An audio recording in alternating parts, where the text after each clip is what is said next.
দেখেন, আমাদের দলের এখন যে সক্ষমতা আছে, আমরা 30-35টা আসনে প্রার্থী দিতে পারবো। কারণ আপনারা তো বুঝতে পারছেন যে আমরা দল করেছি 4-5 বছর হয়ে গেলেও আসলে তো আমরা দলের জন্য কাজ করতে পারি নাই। আমরা ছোট দল ছিলাম, নবীন দল, আমাদের পরিচিতি ঘাটতি ছিল। লক্ষ্মীপুরে আমি প্রোগ্রাম করতে গিয়েছি, আমার মনে আছে আমাদের একটা ছোট্ট প্রোগ্রামে পুলিশ 144 জারি করে দিয়েছে। আমরা তো 20 সালে হাসিনাকে চ্যালেঞ্জ করার মতো কোনো প্ল্যাটফর্ম ছিলাম না, এখনো না ইনফ্যাক্ট। তারপরে হচ্ছে কোনো কোনো জেলাতে এরকম হয়েছে এক সকালে 6 বার 7 বার 8 বার ভেন্যু চেঞ্জ করতে হয়েছে। তো আমরা আসলে দল বড় করবার জন্য যতটুকু এফোর্ট দেওয়ার প্রয়োজন ছিল সেটা আসলে দিতে পারিনি। এখন পর্যন্ত আমাদের ধরেন 33-34টা জেলাতে কমিটি আছে, প্রায় 150+ উপজেলাতে কমিটি আছে। প্রবাসে যেখানে বাংলাদেশিরা থাকেন সেখানেও প্রায় ধরেন 11-12টা দেশে আমাদের কমিটি আছে। এখন গত 6 মাসে আমরা যেহেতু একটি ইতিবাচক পরিবেশ পেয়েছি, আমরা দল গোছানোর চেষ্টা করছি।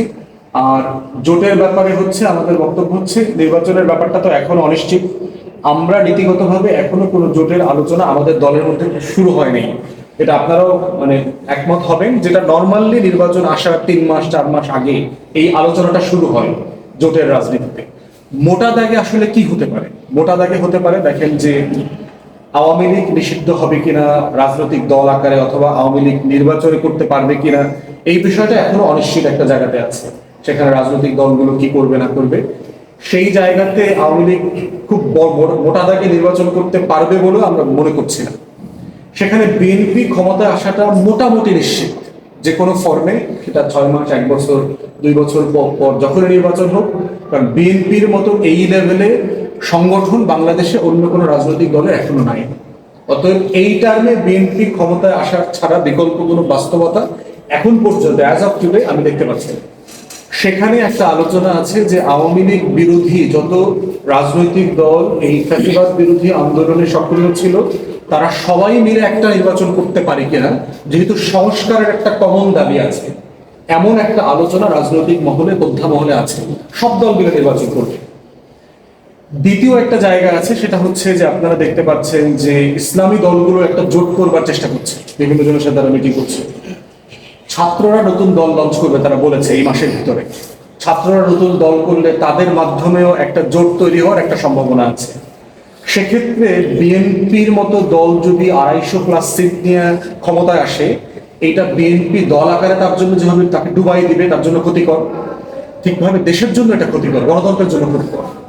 সেক্ষেত্রে বিএনপির বাহিরের একটা আলোচনা আছে, যারা ফ্যাসিবাদ বিরোধী আন্দোলনে সবাই ছিল, তারা বিএনপি ছাড়া বাকি সবাই একসাথে নির্বাচন করতে পারে কিনা। তাহলে সংসদে এবং সংসদের বাইরে রাজপথে বিএনপিকে জবাবদিহিতা করা, তার সরকারের সমালোচনা করা, তাকে স্বচ্ছতার ভিত্তিতে দেশ পরিচালনা করতে বাধ্য করা, সেই রকম একটা তর্ক শুরু হওয়ার সুযোগ আছে।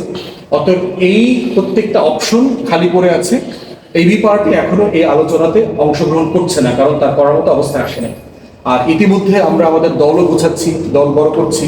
বিভিন্ন জেলায় জেলায় আমাদের দলের ব্যাপারে যথেষ্ট আগ্রহ তৈরি হয়েছে, প্রচন্ড রকম আগ্রহ তৈরি হয়েছে। আমার মনে আছে গত বছর এই সময়গুলোতে 23-এর কথা বলছি, ঢাকাতে এত বোদ্ধা বিদগ্ধ সাংবাদিক ভাইরা আমাদের প্রোগ্রাম কভার করতে আসতেন না।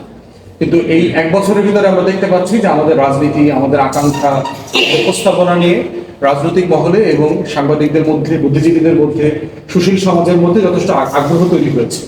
তো সেই আগ্রহের জায়গাটাকে আমরা কিভাবে ইতিবাচকভাবে কাজে লাগাতে পারি সেটার জন্য চেষ্টা করছি।